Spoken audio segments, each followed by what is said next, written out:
This is my girl Game. She's a pro on treadmills. Let me be clear though, this is a very bad example of a treadmill for this particular dog. If I wanted to regularly let Game run on a treadmill, she would need at least 15 more inches of belt.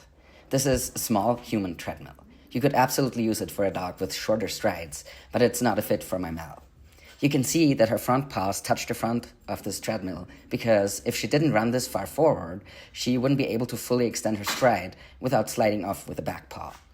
Ideally, whether you're using a human treadmill or a dog treadmill, you'll want it to allow for your dog to fully and comfortably extend their stride like they would when trotting comfortably and naturally, for example on a jog or a slow bike ride.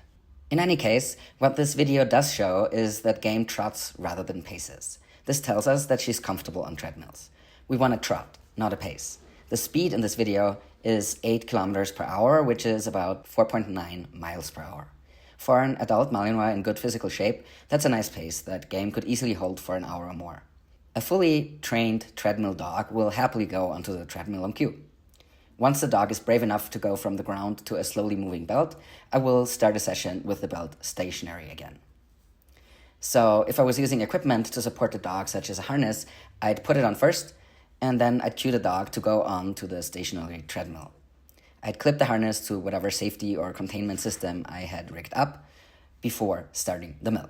Also, this is very important, before starting the treadmill, I would clip this emergency stop clip to the harness as well. All treadmills have them. If your dog is tied up in any way while on a moving treadmill, you have to be sure it will stop if they somehow lose their footing. Then you'd start the mill at whatever your usual starting pace is. Personally, my favorite way of letting dogs run on treadmills is loose without being tied to anything. That way, they can hop off at any point and I don't feel like I have to watch them like a hawk. I'm comfortable leaving the room with a dog who's running freely on a treadmill, but I would not leave the room if the dog was in a harness tied to the mill. Just a few things to consider. Have fun with your dog. You can start a tiny puppy on it, no harm in it at all, as long as you don't ask them to go long or fast. That said, personally, I most definitely prefer nature walks or mountain bike rides with my dogs over treadmills. But there are situations when mills do come in handy.